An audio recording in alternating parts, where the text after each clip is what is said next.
começar a nossa aula de logaritmo falando um pouco sobre os terremotos. Os terremotos, eles também são chamados de abalos sísmicos. E eles são vibrações bruscas da superfície da Terra que podem durar até alguns minutos.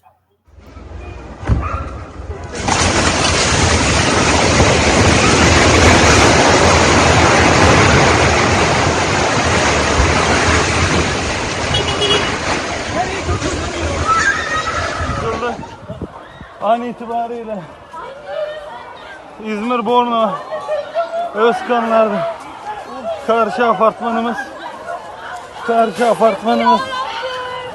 apartmanımız yıkıldı.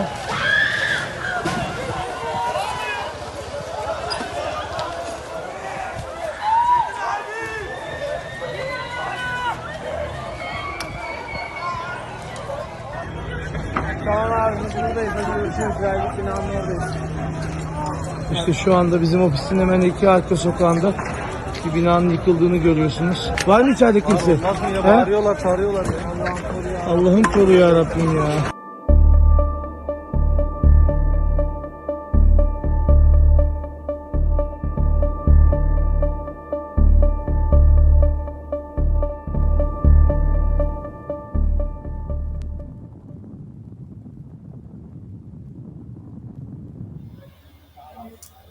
Os terremotos são provocados pelo movimento relativo das placas tectônicas. As placas tectônicas são grandes rochas no interior da Terra. Ou então, eles são provocados pela atividade de vulcões, ou ainda pelo deslocamento de gases, também no interior da Terra. No local onde ocorrem esses fenômenos, são liberadas ondas rápidas e com grande quantidade de energia. Essas ondas recebem o nome de ondas sísmicas. A falha geológica é a ruptura ou a cisão de um bloco de rochas que é responsável pelo deslocamento de suas partes. Nessas falhas, há um grande acúmulo de energia. Quando acontecem movimentos rápidos nessas falhas, há a liberação dessa energia em ondas sísmicas. O local no interior da Terra onde as ondas sísmicas são geradas é chamado de foco sísmico ou hipocentro.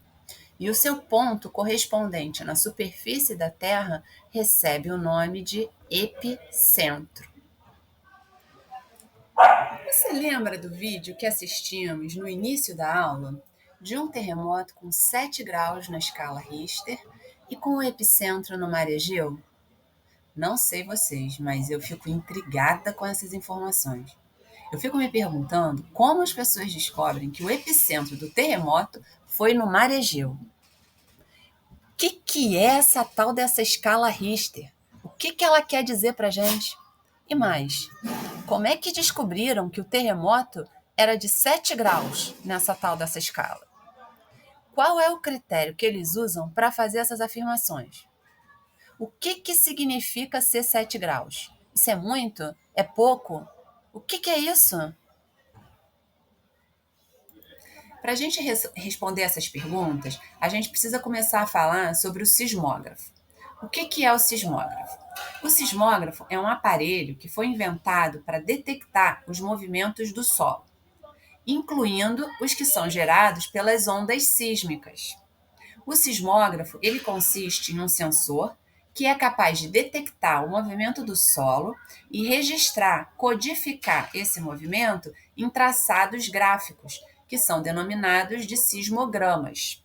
E aí, a partir desse traçado, a partir desse sismograma, os sismólogos conseguem obter as informações da localização do hipocentro, da localização do epicentro, conseguem quantificar a magnitude da onda sísmica utilizando a escala de Richter.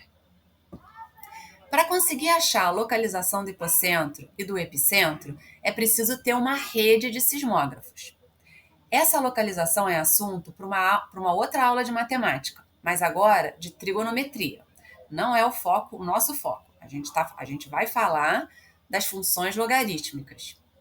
Mas você teria ideia de como é que a gente usa a trigonometria para localizar o epicentro e o hipocentro de um terremoto usando uma rede de sismógrafos? Fica aí a pergunta. E agora, para a gente entender como é que o sismógrafo funciona, a gente precisa entender como é que o sensor do sismógrafo funciona. Esse sensor ele detecta o movimento do solo e traça o sismograma. Mas essa forma de detectar esse sensor é assunto para uma aula de física. Dá uma olhada só no esquema de um sismógrafo analógico.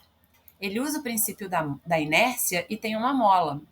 E agora, se a gente olhar para o esquema de um sismógrafo digital, além disso, a gente vai ver representado também um resistor, um ímã, um fio enrolado, tem aí a diferença de potencial. Chama logo um professor de física. Vamos deixar todo esse assunto, então, para o professor de física e vamos voltar para o nosso foco, que é a matemática. Vamos, então, olhar para o sismograma.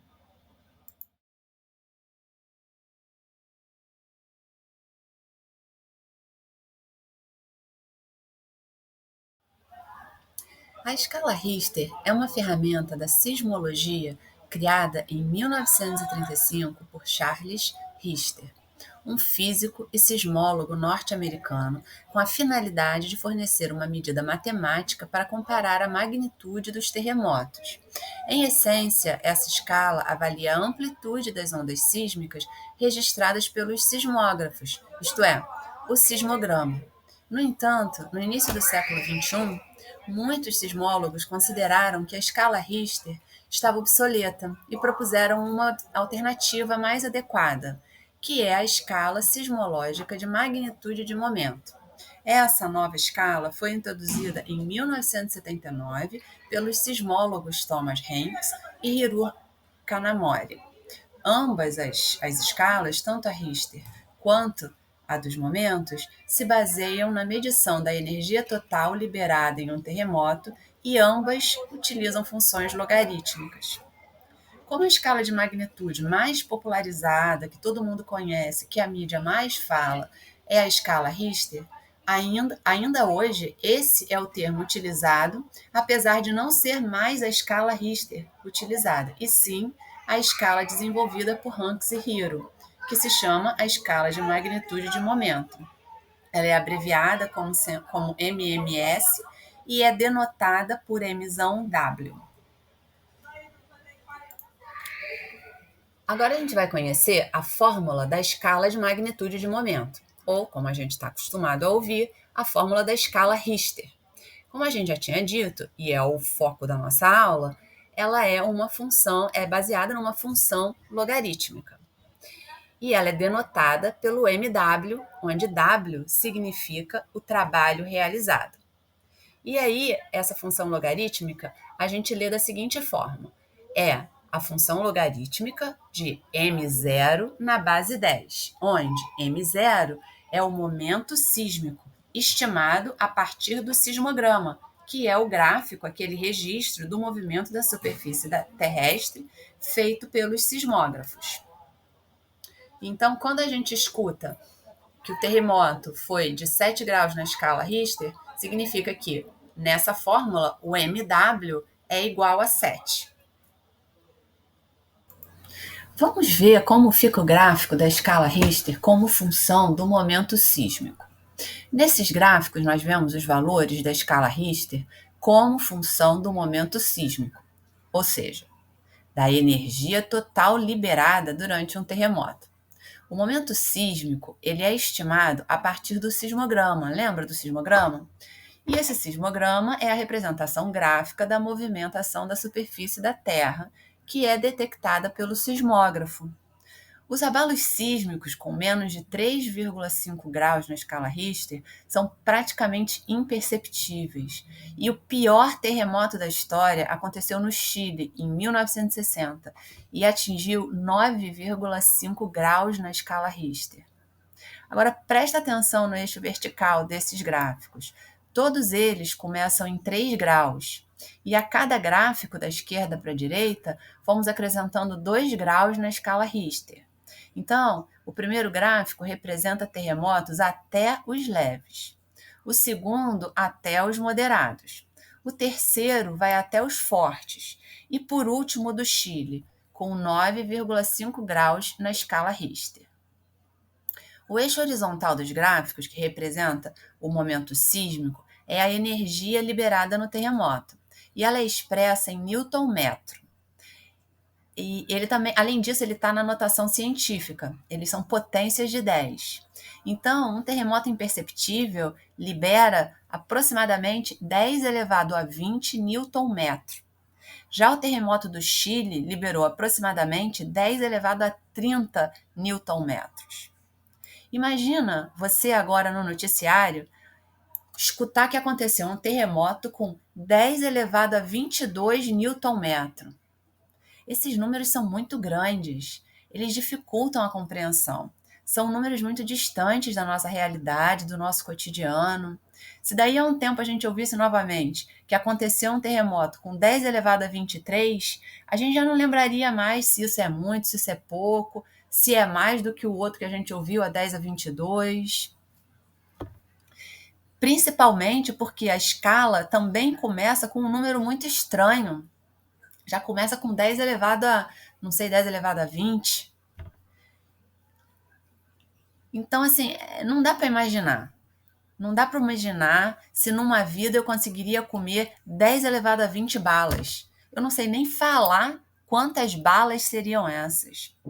Então, foi nesse momento que se teve a ideia de relacionar esses valores com números que fossem mais acessíveis, números mais comuns, números do nosso cotidiano. Então, pensou em associar esses valores com uma escala que variasse entre 0 e 10, por exemplo. Vamos tabelar alguns valores aproximados da energia total liberada de um terremoto com os seus respectivos valores na escala Richter. Só para a gente ter uma ideia de que transformação ou de que função que a gente pode usar. E aí, a gente pode voltar um pouquinho na função exponencial, que a gente já conhece. E aí, se a gente pensasse numa escala alternativa que assumisse os valores y1, y2, y3 e y4, como está escrito aqui, seria fácil para a gente que já sabe função exponencial, né? É fácil. A gente sabe que o y1 seria 20, y2 23, y3 26, y4 29. Mas, ainda assim, seria uma escala estranha. Teríamos uma escala começando no 20, indo até 30. A gente ainda quer alguma coisa que seja mais fácil. Mas, para a gente conseguir isso, a gente precisa de um novo conceito. E esse novo conceito é a nossa função logarítmica.